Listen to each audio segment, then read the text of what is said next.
Le 28 décembre 2006, l'armée éthiopienne appuyée par l'aviation américaine entre en Somalie. Officiellement, il s'agit de déloger les islamistes radicaux qui contrôlent depuis un bon bout de temps une bonne partie du territoire somalien. Mais à partir de cet instant, ce sera le début d'une guerre civile meurtrière qui fera des milliers de morts.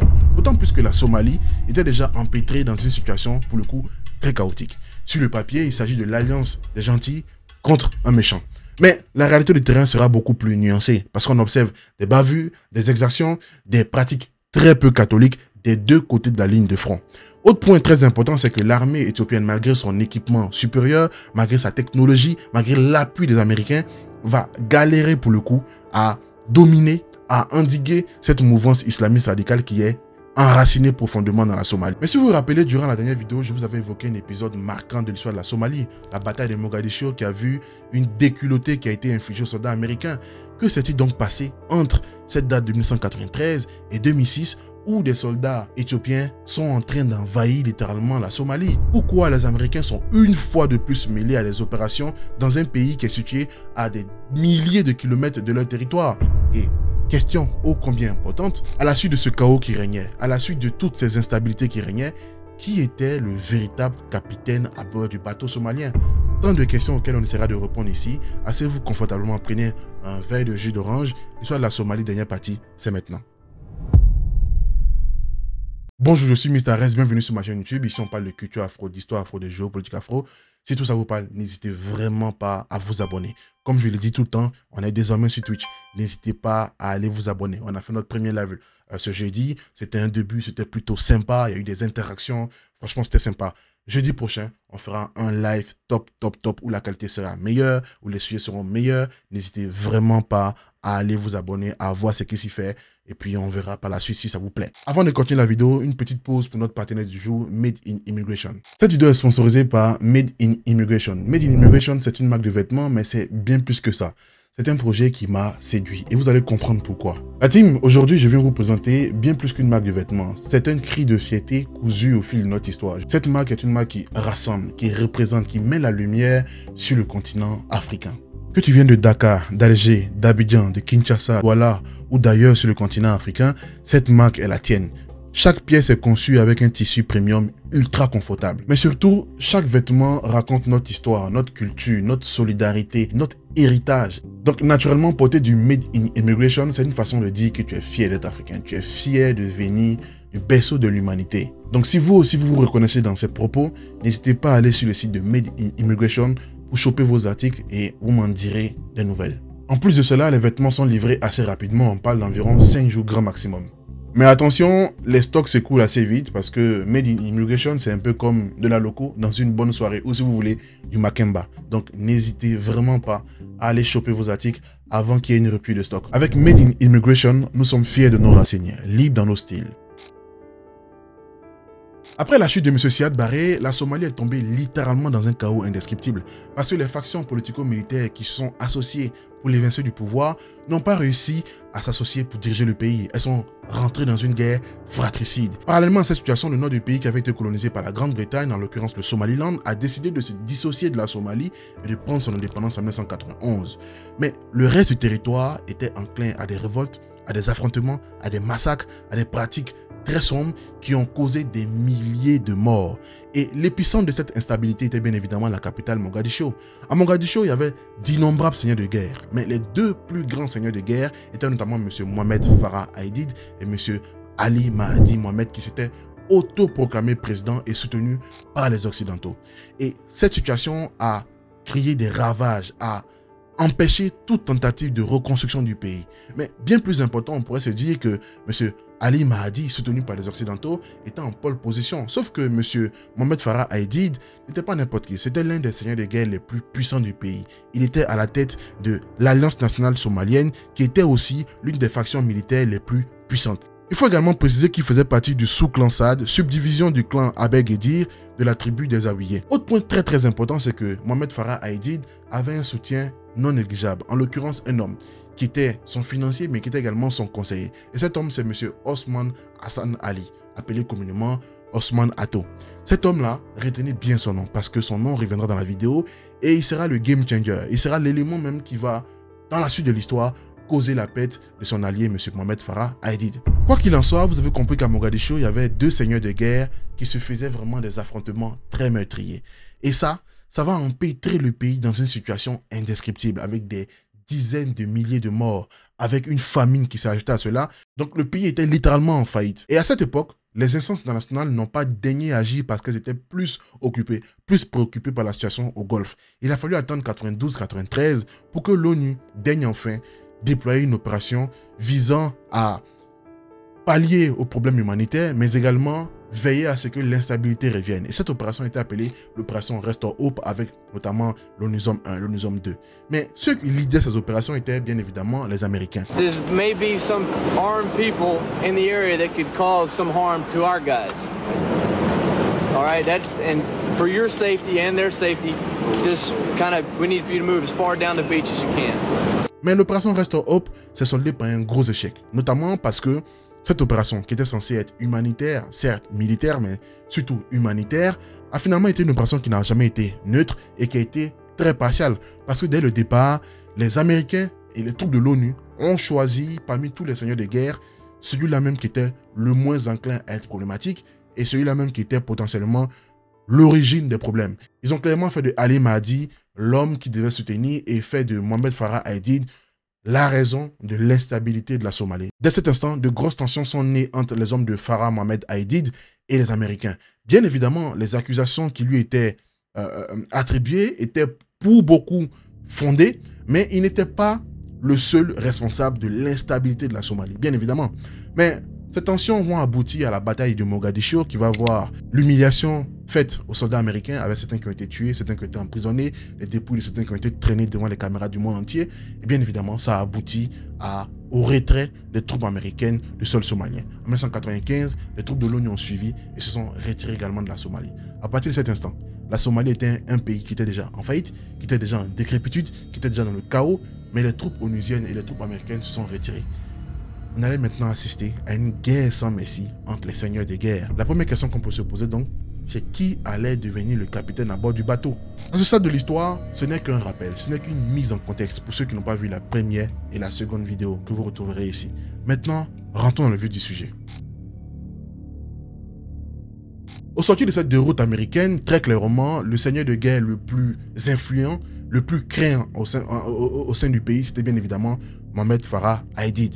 Mais en face, il avait un concurrent qui pesait lourd, il faut le dire. Ali Mahdi était soutenu clairement par les Occidentaux, donc il avait toute la logistique qu'il lui fallait pour tenir tête à Mohamed Farah Aidid. Autre point très important, c'est que Mohamed Farah Aidid, pour contrôler tout le territoire comme il le voulait, il lui fallait de l'argent, du matériel, mais également le soutien des autres clans. Parce que comme je vous l'ai dit dans la seconde partie de la vidéo, la Somalie est un pays qui a été miné par des problèmes claniques et qui l'est encore d'ailleurs. Donc il fallait avoir le soutien des autres clans et il fallait également, pourquoi pas, avoir le soutien de certaines formations politiques qui étaient plutôt réticentes. À cet instant, on peut se dire donc que M. Ali Mahdi était en ballottage favorable.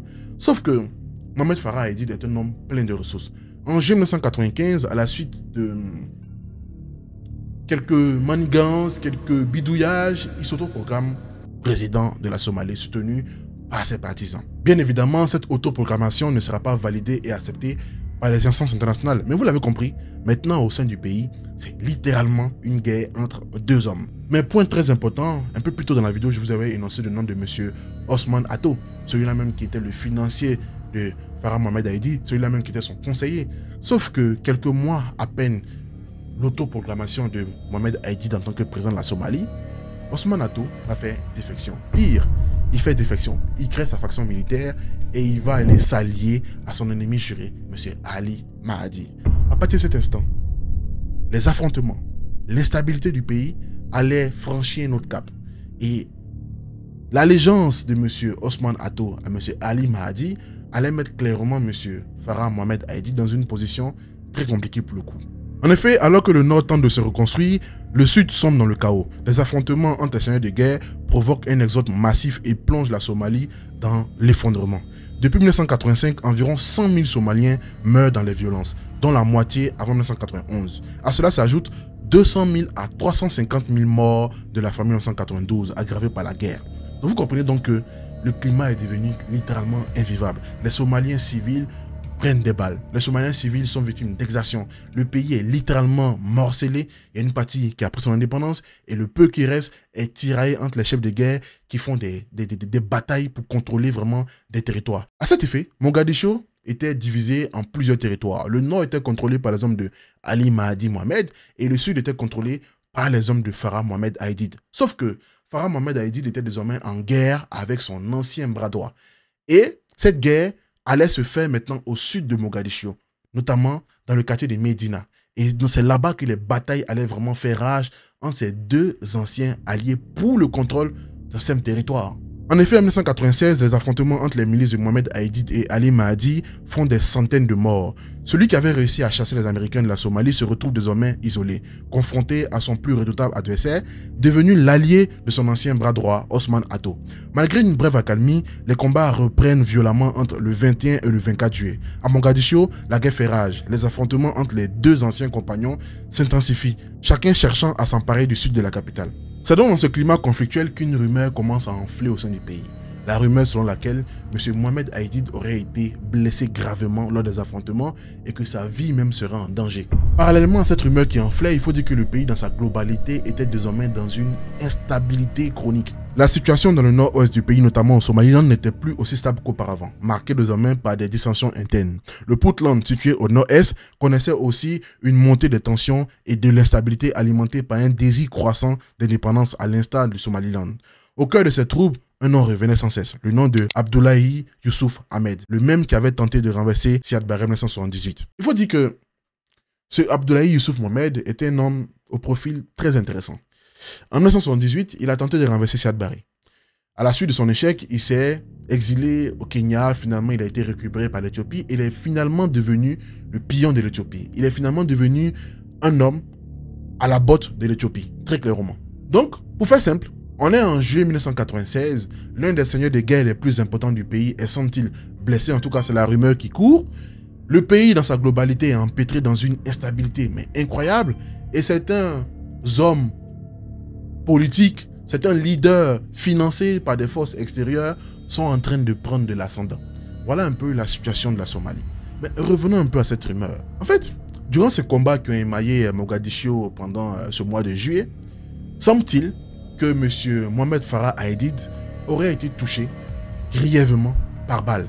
Et lors de l'opération pour le soigner, il serait mort à la suite d'une crise cardiaque. En tout cas, c'est l'une des versions qui ressort le plus. Il y a plusieurs versions qui ressortent, mais en tout cas, c'est cette version qui ressort le plus. Et on va rester sur celle-là. Donc, il décède le 1er août 1996, à l'âge de 61 ans, 62 ans, on va dire.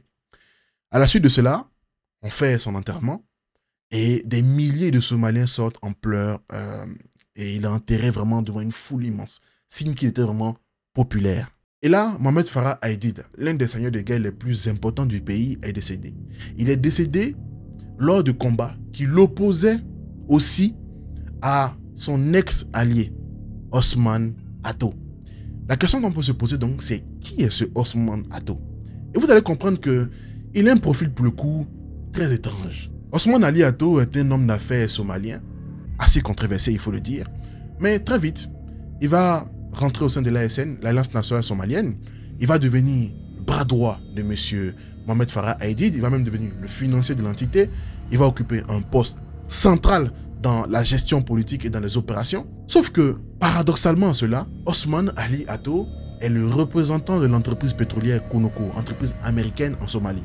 Il est également très proche des dirigeants de l'entreprise, mais il est surtout très proche des instances américaines qui sont à l'ambassade américaine à Nairobi, au Kenya. Et cette posture-là fait que beaucoup de Somaliens estiment que c'est un agent double qui travaille pour la CIA.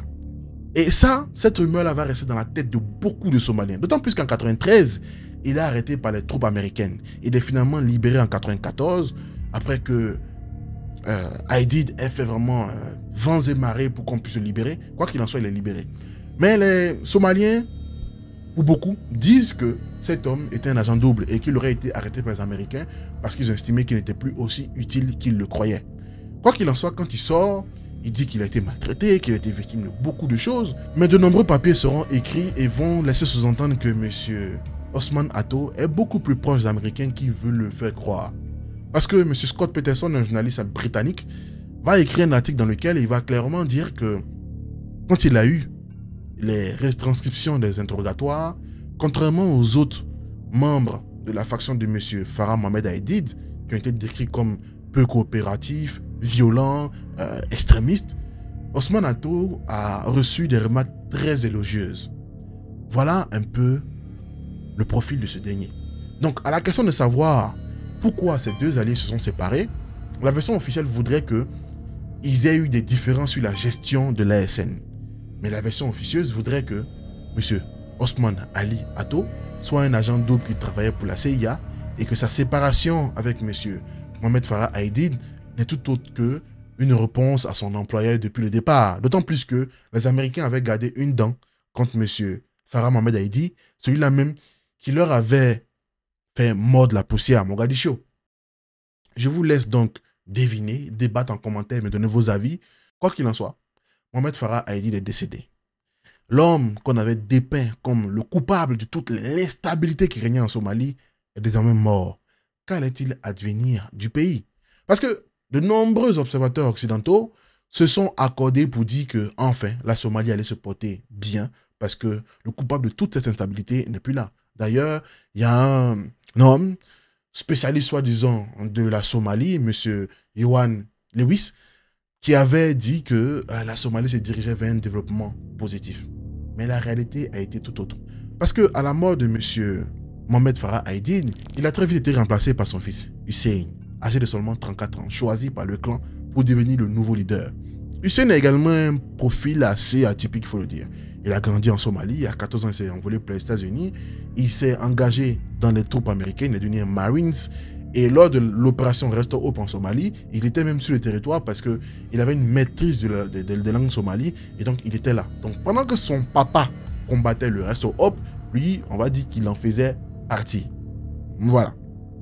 Quoi qu'il en soit, ce dernier, à peine revenu en Somalie pour prendre les rênes du mouvement, va très vite prendre la température de la situation.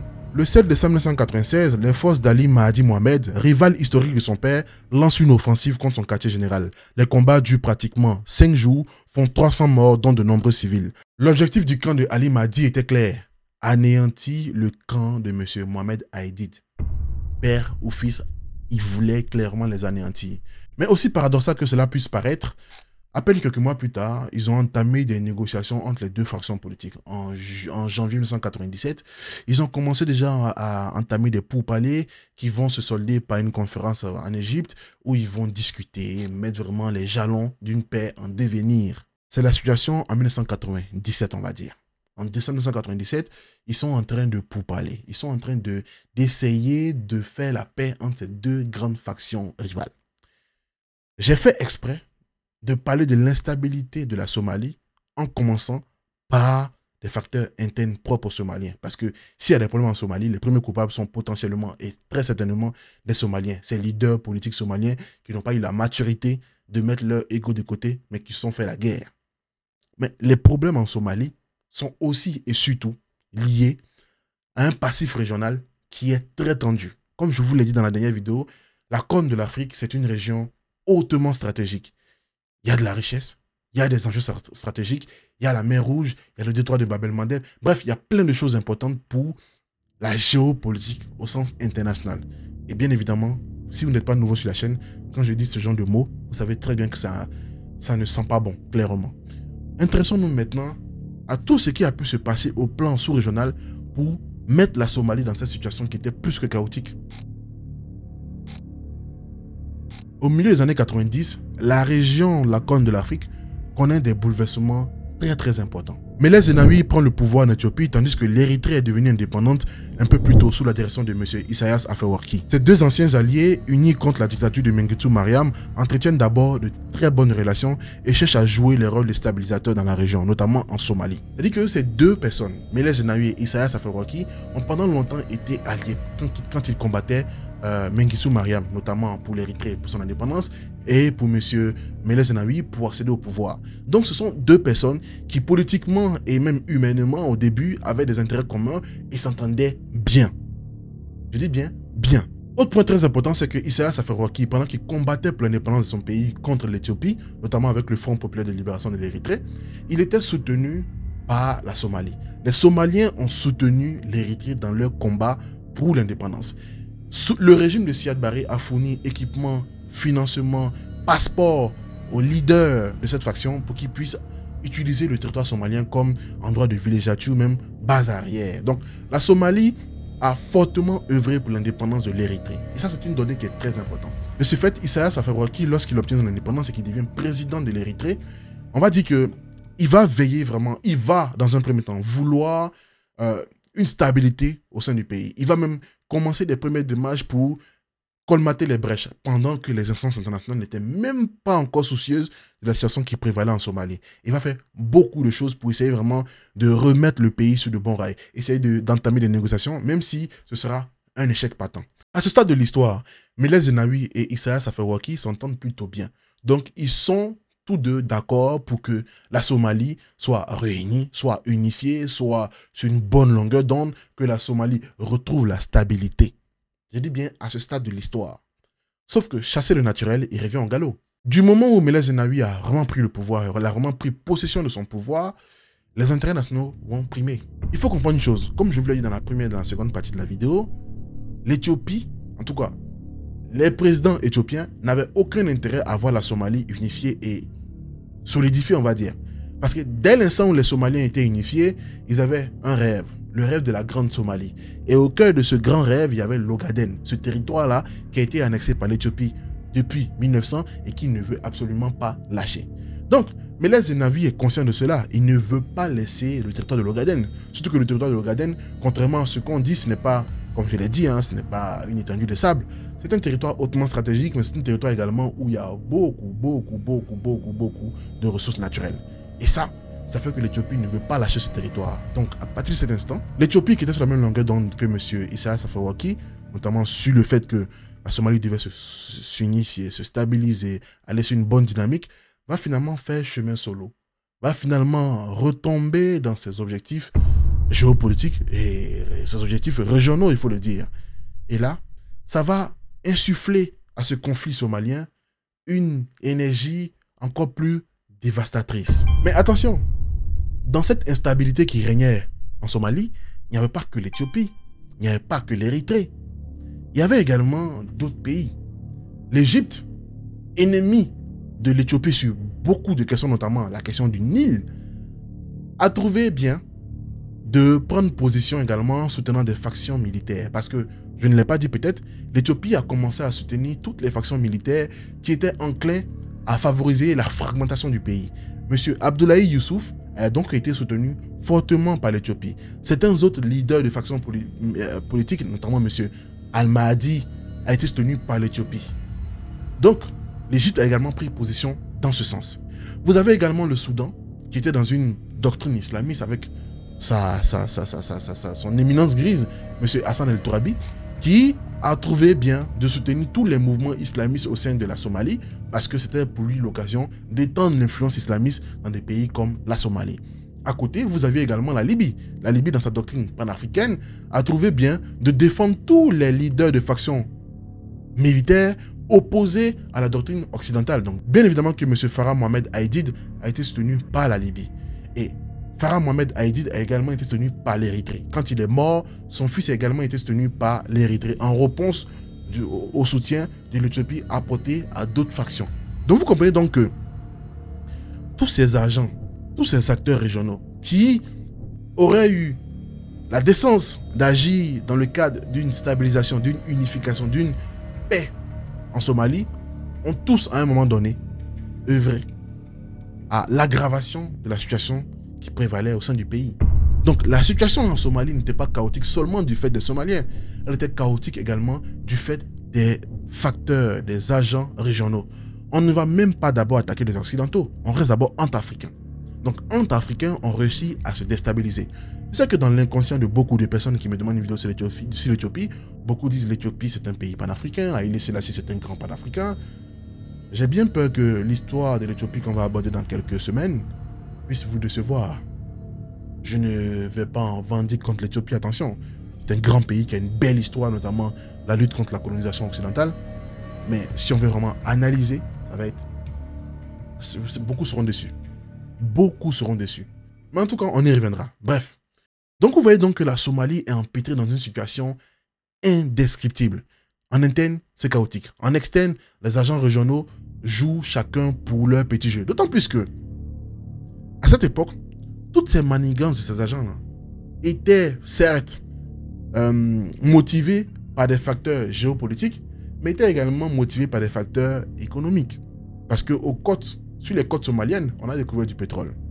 Parce que sur les côtes somaliennes, il y a un port très important, le port de Mogadiscio. Donc, tout le monde veut soutenir une façon militaire qui finalement va réussir à prendre le contrôle de ce port. Et contrôler le port de Mogadiscio, c'est avoir une vue imprenable sur le monde entier. On peut faire transiter beaucoup de choses par ce port. C'est un port qui a une vue ouverte sur la mer Rouge. Et donc, tous ces enjeux géopolitiques, financiers et d'autres ordres vont plonger le pays dans une crise indescriptible. Et les choses ne vont pas s'arranger. Parce qu'en 1998, une guerre va éclater entre l'Éthiopie et l'Érythrée, entre Meles Zenawi et Isaias Afwerki, deux anciens alliés. Et cette guerre aura des répercussions sur la Somalie parce que la Somalie va servir de terrain déporté pour cette guerre. Donc ça va encore aggraver la situation. Mais ce n'est pas tout. La situation de la Somalie n'étant pas assez grave comme ça, elle va encore plus s'aggraver avec des événements survenus à quelques kilomètres de là. En fait, en Tanzanie et au Kenya, des factions islamistes, radicales, extrémistes ont perpétré des attentats contre les ambassades américaines. Il y a eu des morts. Les Américains ont réagi de façon très énergique en frappant des positions censées être des noyaux de ces islamistes. Je rappelle que l'éminence grise de ces factions islamistes supposées coupables de ces attentats était notamment M. Ben Laden. Ben Laden lui-même qui a été financé par les Américains lors de leur périple en Afghanistan. Donc, on se retrouve dans une situation où la Somalie n'a rien demandé. Il y a des problèmes au Soudan qui sont déplacés au Kenya, en Tanzanie par des attentats. Les Américains bombardent les positions supposées être des noyaux de terroristes. Et ça va également avoir des effets sur la Somalie parce que ça va réveiller des cellules dormantes islamistes qui étaient en Somalie. Mais il y a un mais, entre 1998 et 2000, malgré les violences, malgré les affrontements, malgré le chaos qui régnait, le pays a entamé ce qui pourrait s'apparenter à une tentative de paix, on va dire. En effet, à Djibouti a été organisée la conférence d'Arta, sous l'impulsion du président Ismaïl Omar Guelleh. Et cette conférence a débouché sur la création d'un gouvernement national de transition. Le président de ce gouvernement de transition était M. Salad Hassan, ex-ministre de M. Siad Barre. Mais dans un pays miné par des fractions interclaniques, par des fractions politiques, par des fractions interculturelles, clairement que ce monsieur n'allait pas arriver à gérer la situation. Il n'allait pas avoir la même mise, il n'allait pas avoir le contrôle, il n'allait pas avoir la poigne de gérer ce pays qui était déjà très compliqué à gérer, où beaucoup se sont cassés les dents. Parce que dans le même temps, le morcellement du pays va encore s'aggraver. On avait déjà le Somaliland au nord-ouest qui avait pris son indépendance. En 1998, c'était autour du Puntland, au nord-est, de prendre son indépendance. Sous l'impulsion d'un homme, M. Abdoulaye Youssouf, celui-là même qui avait été financé, soutenu, instrumentalisé par l'Éthiopie. Et en plus de cela d'ailleurs, ce gouvernement national de transition n'a pas été accepté par beaucoup de seigneurs de guerre. De nombreux seigneurs de guerre comme Hussein Aidid ont clairement refusé ce gouvernement national de transition. Clairement, les affrontements ont continué. Autant vous dire que la situation était chaotique. Et je me suis répété en disant chaotique, mais c'est le mot que je trouve adéquat pour décrire ce qui se passait en Somalie. Les Somaliens étaient victimes du manque de maturité de leurs leaders politiques, du côté perfide des voisins régionaux et des envies malsaines de certains pays occidentaux. Clairement, le pays était littéralement aux abois. La situation n'étant pas assez grave, un autre facteur ô combien important allait venir s'ajouter à cela. Et ce facteur, ce sont les islamistes. Au vu de ce que je vous ai évoqué un peu plus tôt, dans les années 90, tous les événements régionaux ont réveillé des cellules dormantes islamistes. Mais, bien plus grave, il y a eu des cellules dormantes islamites radicales qui se sont réveillées. Ça a créé des tensions, ça a créé des frictions, ça a créé également des affrontements, ça a créé la naissance d'entités islamistes radicales dans des régions côtières, dans la région de Kismayo, mais également à Mogadiscio. Et c'était une nouvelle donnée dans ce conflit déjà qui était très très complexe, très très meurtrier, très très déstabilisant pour le pays. Il faut le dire, bien que marginal, au début des années 98-99, ces entités-là ont commencé à grandir, à occuper une place importante dans un pays qui était tiraillé par des guerres interclaniques, par des factions politiques, par des entités militaires. Bref, ils ont réussi à se faire un petit bout de chemin. Et bien évidemment que des pays comme l'Éthiopie se sont sentis menacés parce qu'ils ont estimé que voilà, ce sont des entités qui sont menaçantes. C'est légitime. Il y a eu également les Américains qui ont estimé que c'était des potentats d'Al-Qaïda, des cellules terroristes. Et on a une période où les Américains sont en pleine guerre contre tout ce qui peut être attribué à du terrorisme islamiste, on va dire.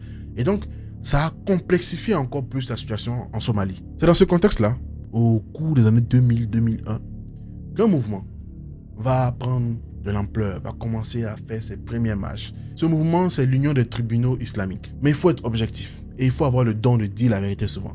C'est pour ça au début de la vidéo, je vous ai dit que sur le papier, c'était l'alliance des gentils contre les méchants, mais la réalité était tout autre. Parce que cette union de tribunaux islamiques, au départ, a été très bien accueillie par les Somaliens, il faut le dire. Parce que c'est une entité qui est arrivée à un moment donné où la Somalie était littéralement un no man's land pour une bonne étendue de son territoire. Et ces entités ont réussi à instaurer de la stabilité, à instaurer une dynamique positive, à faire des dons, à financer des activités. Ils ont même essayé d'enrayer la dynamique interclanique au sein du pays pour unifier les Somaliens autour d'un point, l'islam, vu que beaucoup de Somaliens sont musulmans. Certes, ils n'ont pas réussi, entre guillemets, à mettre fin à cette dynamique interclanique qui minait le pays, mais il faut le dire, au départ, ils ont fait beaucoup de choses. Et tous les islamistes n'étaient pas radicaux. C'est un manque de nuance qui est volontairement fait par beaucoup pour vraiment mettre tout le monde dans le même lot. Mais beaucoup d'islamistes ont, par leurs actions, par leur début d'activité, ont proposé des bien meilleures choses comparées aux acteurs politiques, aux acteurs militaires qui avaient empêtré le pays dans une situation qui était, pour le coup, scabreuse. Très clairement. Et ça a permis dans certaines régions de retrouver un semblant de stabilité. Ça a permis dans certaines régions de retrouver un semblant de normalité. Mais un élément allait venir remettre le feu aux poudres. En fait, en 2004, on a mis au pouvoir un homme, M. Abdoulaye Youssouf, à la suite d'élections pour le coup loufoques. Parce que ces élections se sont tenues en Nairobi. Pas en Somalie, parce qu'on a estimé que la Somalie était instable. Est-ce que les Somaliens ont pu voter là-bas? Je ne saurais vous dire. Est-ce que ces élections étaient viables? Je ne saurais vous dire. Le Kenya, c'était un peu la base arrière des États-Unis. Je vous laisse présager des pratiques qui ont pu survenir pour amener ce dernier au pouvoir. Bref, il est arrivé au pouvoir. Et quand il arrive au pouvoir, comme je l'ai répété au moins 4 fois dans la vidéo, c'est un potentat de l'Éthiopie. Et l'Éthiopie, très clairement, fait comprendre que cette montée des islamistes, qui ne sont pas tous radicaux, était clairement une menace pour eux. Donc, Abdoulaye Youssouf devient le logiciel qui va appliquer tous les désirs, toutes les envies de l'Éthiopie dans la Somalie. Voilà un peu la situation. Parce que, depuis que je parle d'Abdoulaye Youssouf, il faut que je vous rappelle un peu qui est ce monsieur. Quand il a échoué à sa tentative de coup d'État en 1978, qu'il s'est exilé au Kenya et qu'il a été récupéré par l'Éthiopie, il est réapparu en 1998 et il a fait du Puntland son nouveau terrain de jeu. Il a fait tout ce qu'il pouvait faire et il a réussi à devenir le président du Puntland qui est devenu indépendant. Ok? En 2002, sous la pression des instances internationales de tout le monde, on lui a dit d'organiser des élections. Il a organisé des élections qu'il a perdues. Mais il s'est autoproclamé président, soutenu par l'armée éthiopienne. Mais, comme à cette époque, la mode, surtout au soir des attentats du 11 septembre, la mode était de combattre toutes les entités supposées être extrémistes, terroristes, islamistes, tout ce que vous voulez. Donc, on a fermé les yeux sur cette aberration, sur cette aspérité démocratique pour permettre à cet homme de rester au pouvoir parce qu'il servait une cause qui plaisait aux Américains et qui plaisait par ricochet aux Éthiopiens. Et donc, tous ces manigances politico-juridictionnelles là vont mettre de l'huile sur le feu. Les islamistes, se sentant menacés également, vont monter d'un cran, vont hausser le ton. Et là, boum, commencent les problèmes. Le gouvernement de M. Abdoulaye Youssouf veut clairement enrayer la dynamique islamiste au sein du pays, bien évidemment, sur commande de l'Éthiopie. Sauf que les islamistes, ils vont trouver du soutien, ils vont trouver des armes, ils vont résister. En plus de cela, dans l'élan national, dans l'élan patriotique somalien, ils vont trouver le soutien de beaucoup de Somaliens qui se retrouvent en eux, qui n'ont pas envie d'avoir leur pays dirigé par un homme qui répond bête et ongle à l'Éthiopie, pays qu'ils ont combattu pour un territoire qu'ils estiment avoir été volé. Et donc, les islamistes vont avoir ainsi beaucoup, une certaine popularité en tout cas. Bien évidemment, les choses vont se gâter parce qu'il faut le dire, il faut être objectif également. Parmi ces islamistes, beaucoup vont être affiliés à Al-Qaïda, vont être affiliés à la faction extrémiste terroriste Al-Shabaab. Et là, les choses vont se gâter. Les choses vont clairement se gâter. À partir de cet instant, ils vont contrôler une bonne partie du territoire somalien. Ce qui va se passer, c'est que l'Éthiopie, vraiment en total, en roue libre, va décider d'envoyer ses hommes sur le territoire somalien.